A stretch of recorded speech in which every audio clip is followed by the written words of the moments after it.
15 miles per hour. Mainly cloudy skies tonight. Thunderstorms likely. Lows level off around 69. Thunderstorms likely tomorrow. Highs around 76. Cloudy. Get weather anytime by calling 824-6101 or online at TaylorvilleDailyNews.com. Right now, it's 68 degrees. WTIM.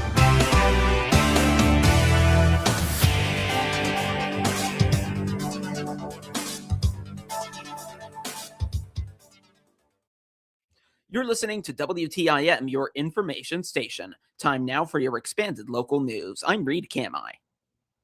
One person is dead and another is hospitalized following a crash Wednesday morning in Christian County after an attempted traffic stop involving the Christian County Sheriff's Office. According to Illinois State Police, the incident began around 6:15 Wednesday morning while the ISP SWAT team was serving a search warrant at a residence on County Highway 12 in Tower Hill. During the operation, officers observed an occupied vehicle parked down the street that investigators believed was connected to the residence being searched. According to information released by ISP, a Christian County Sheriff's deputy approached the vehicle, but the driver fled. A deputy briefly pursued the vehicle before ending the pursuit after the vehicle reached what state police described as a high rate of speed. Although the deputy lost sight of the vehicle, they continued traveling in the same direction and soon located it after it had crashed in a wooded area on North 2600 East Road near Pana.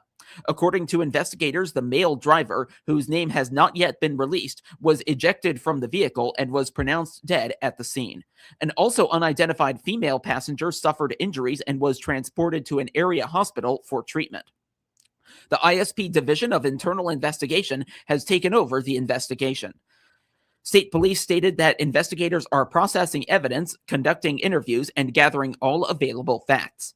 Once the investigation is complete, the findings will be submitted to the Christian County State's Attorney's Office for review. We'll continue to follow the developing story and to provide updates as additional information becomes available online at TaylorvilleDailyNews.com. The Hart Media Group will be reaching out to both the ISP and Christian County Sheriff's Office to obtain further information.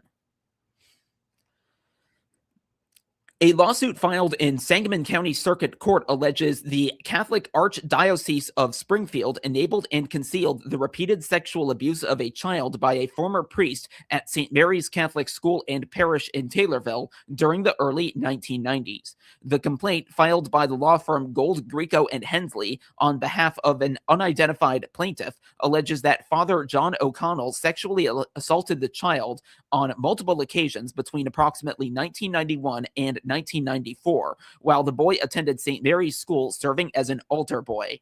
O'Connell died in 2002. According to the lawsuit, the alleged abuse took place on church property, including during altar server training and while preparing for Mass. The complaint claims O'Connell used his position of authority and trust to isolate the child while he was under the church's care. The lawsuit further alleges that church officials knew of the risks posed by clergy sexual abuse but failed to implement adequate safeguards, investigate allegations, report misconduct to law enforcement, or remove priests accused of abuse from positions where they had access to children. The complaint also alleges the Diocese of Springfield has never publicly identified O'Connell as a priest facing allegations of child sexual abuse.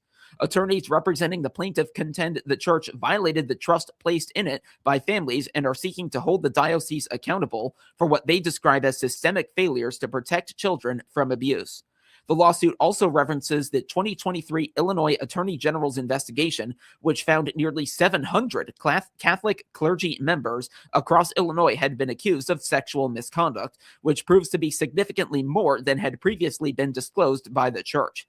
The complaint alleges the Diocese of Springfield was among those that failed to fully investigate abuse claims or take meaningful action to protect children.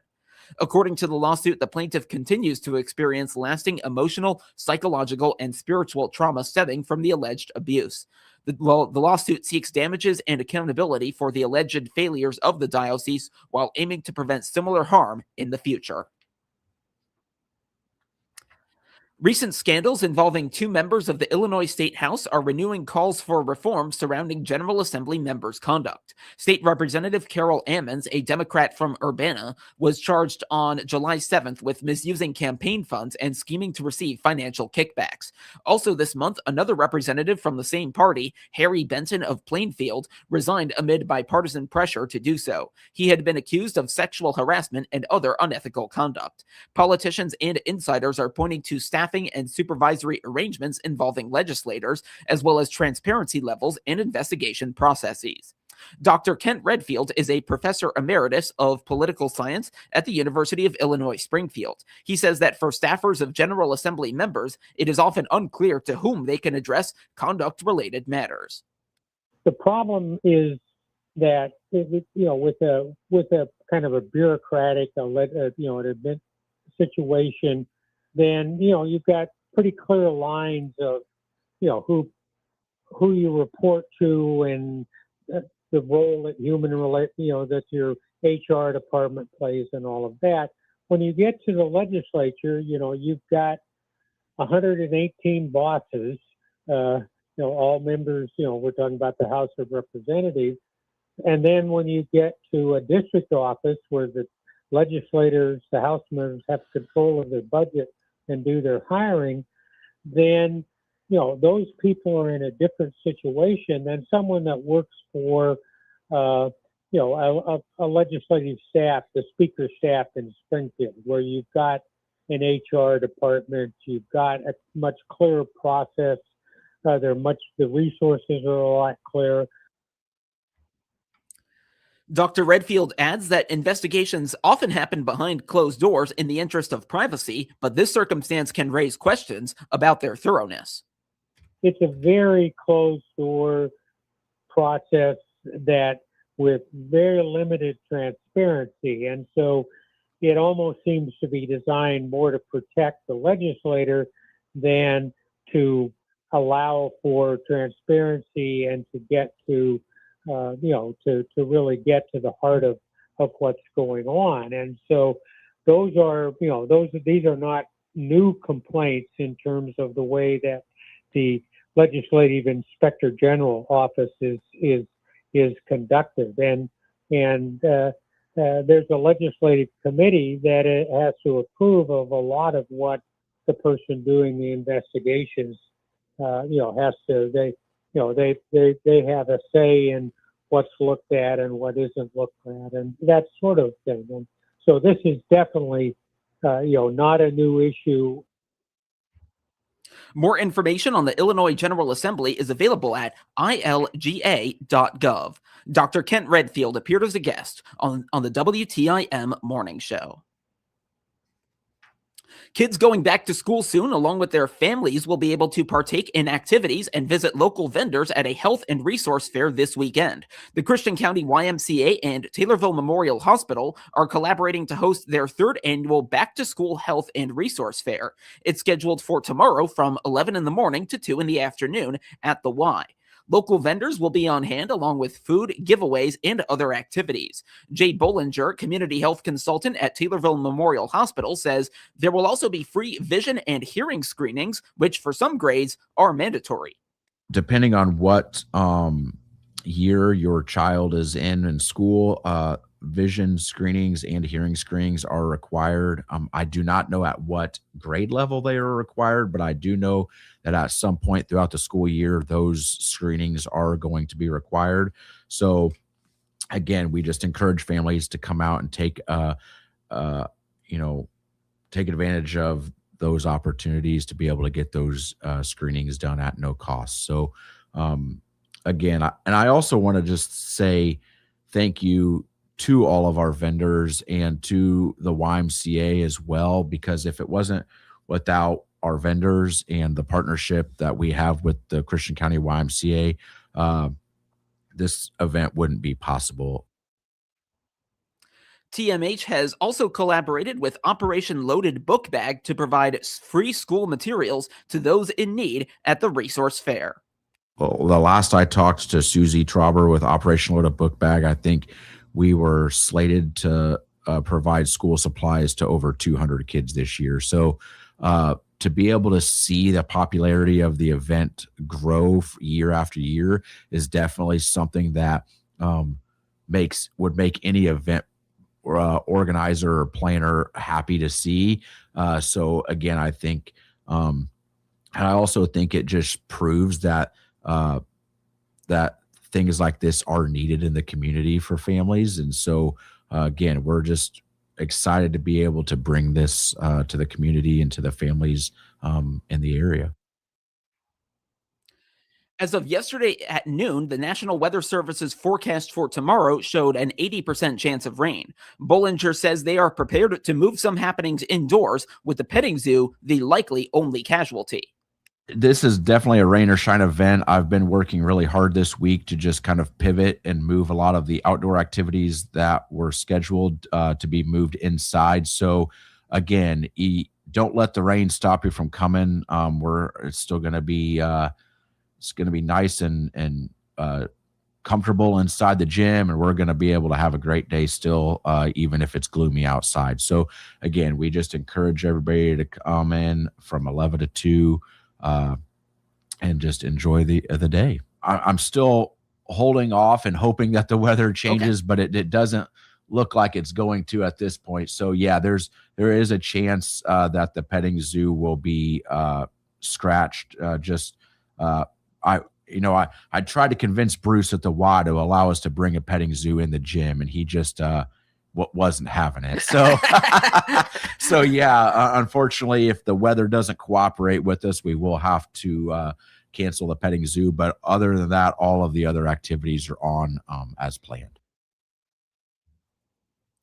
More information on Taylorville Memorial Hospital is available at memorial.health. Jay Bollinger appeared as a guest on the WTIM Morning Show. This is Will Perkins with Taylorville Community Credit Union. We are excited to announce that on Wednesday, August 5th, we are moving from our location on Main Cross to our new building located at 820 North Webster in Taylorville. Members will enjoy our on-site ATM, drive-up lanes manned by our friendly staff, private offices for opening new accounts, and many other features. A lot of planning went into our new home office, and we are excited to share it with our members. Wednesday, August 5th is a big day. Thank you to all of our members who have supported TCCU over the past 70 years. Member NCUA. One member of the Christian County Prevention Coalition is sharing his story of recovering from drug abuse. Richard Chase Holbrook is now 3 years sober, thanks in part to the services of a local resource known as Celebrate Recovery. The coalition promotes the availability of this resource and others as part of its mission to bring such partners together and help community members in need. Holbrook says a near-death experience from drug use is when he first saw the need to pursue recovery. For a long time in my life, I thought I could, just quit doing drugs on my own, and I'd have bouts of periods where I was successful with it, but nothing long lasting. And I always found myself running back to alcohol, drugs of any kind, nicotine, and I also included in that. And for me, that was I finally I had an aha moment, if you will, where I lay dying in the middle of the broad daylight in Pana, and just across the street from BP, and nobody was coming to save me. I had actually gotten a hold of my grandmother at the time, who had moved up here, and she was on the way to get me, but it's not like a name. But it turned out that I was dying, and I realized that I needed to do something different, or I wasn't gonna get to live anymore. I was gonna lose my loved ones, and they were gonna lose me. Holbrook says discovering the Celebrate Recovery program showed him that escaping drug addiction was possible and feasible. I didn't go right into recovery at that point. I had been mentioning a friend of mine had been encouraging me to go check out CR. He was like, "Oh, go check it out." And I'm like, okay. So I finally went, and about the third or fourth time going, just having nothing else to do with my life and having no direction, I was listening to them go over the 12 steps. And I was like, oh, it was like it clicked in my head. I was like, oh, there's a program. There's something that I can do. Like, there's structure. And I started listening to suggestions from other people to get a sponsor, somebody to help guide me through the steps and to walk through them and to work them honestly. And from there, it didn't happen overnight, but within a year, about a year or so after starting to work the program and being clean from IV meth use, actually is one thing. I ended up putting down cigarettes and weed too. So I have over 3 years of just over 3 years of continuing abstinence from all drugs. Holbrook adds that the program helped him discover that the underlying challenge he faced was not the drug use, but rather emotional and mental challenges. My problem wasn't the drugs. That was a symptom of the problem. The problem was, I was holding on to things like anger and hate and fear. I was letting these things run my life, and the solution to it was not of the worldly nature. It was because I kept trying to do things that I thought would work. Therapy. Not that therapy's bad, but therapy, pills. Religion. None of those things were working for me. That the problem that I had was a spiritual one. I was spiritually sick.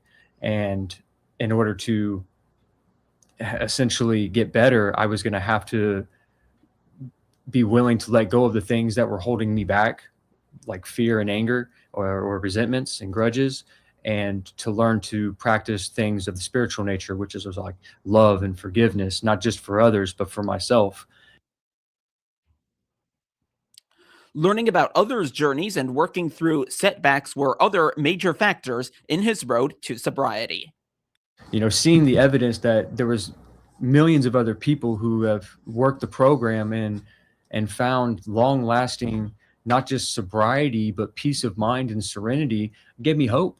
And I was like, you know what, if they can do it, and there are people who out there, there's got to be people worse than me, and I thought I was bad. If they can do it, then there's hope for me.